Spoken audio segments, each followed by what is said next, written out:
Assalamualaikum warahmatullahi wabarakatuh. Di sini saya akan menjelaskan tentang analisis regensi linier berganda.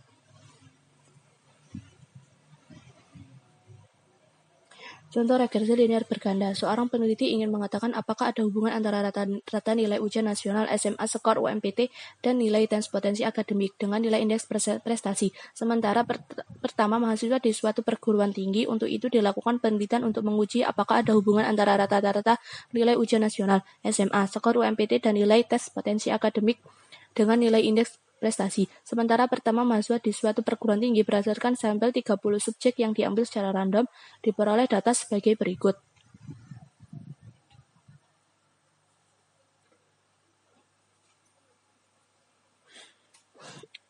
Y sama dengan IP, X1 UNAS dan X2 UMPT, X3 TPA. Lalu kita uji ke SPSS.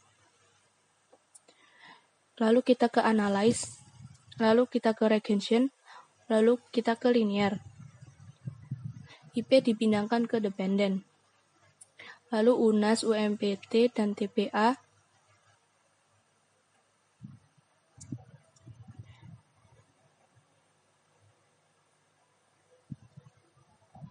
kita pindahkan ke independen. Lalu oke. Dan ini hasilnya.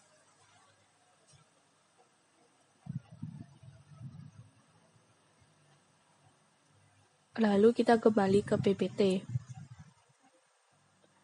Analisis hasilnya yaitu persamaan regensi untuk diperoleh IP 12,820 dikurangi 0,046 UNAS dikurangi 0,016 UMPT ditambah 0,070 TPA. Konstanta 12,820 menyatakan bahwa jika variabel independen dianggap konstan, maka rata-rata nilai IP sebesar 12,820.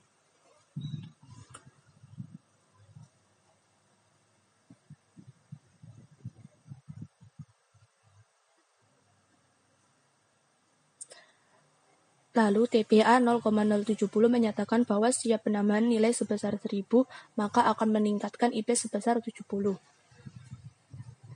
Lalu H0 sama dengan B1 sama dengan B2 sama dengan B3 tidak ada pengaruh secara serempak variabel X terhadap variabel Y.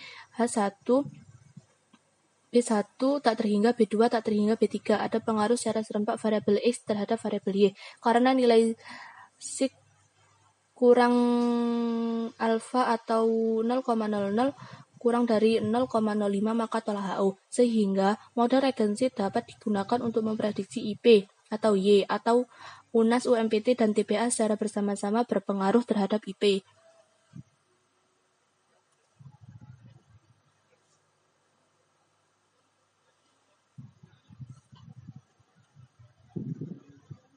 Lalu untuk variabel X1, H0 dibagi B1 sama dengan 0. Tidak ada pengaruh antara variabel X1 terhadap variabel Y. H1 dibagi B1 tak terhingga 0. Ada pengaruh antara variabel X1 terhadap variabel Y. Untuk variabel yang lain, B-nya menyesuaikan. Variabel UNAS nilai sig 0,474 terima HO dan artinya tidak berpengaruh. Variabel UMPT 0,831 keputusan terima HO artinya tidak berpengaruh. Variabel TPA nilai sig 0,003 tolak HO artinya berpengaruh.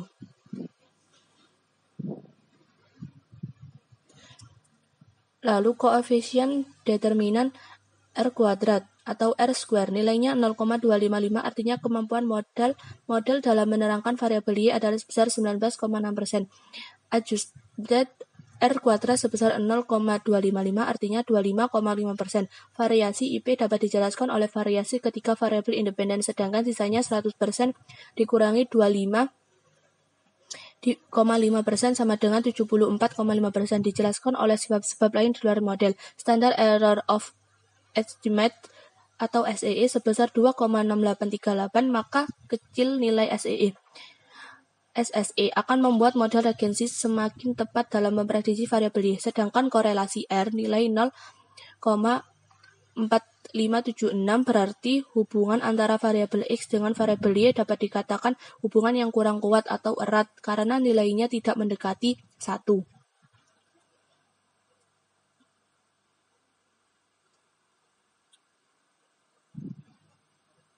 Sekian dari saya, kurang lebihnya mohon maaf. Assalamualaikum warahmatullahi wabarakatuh.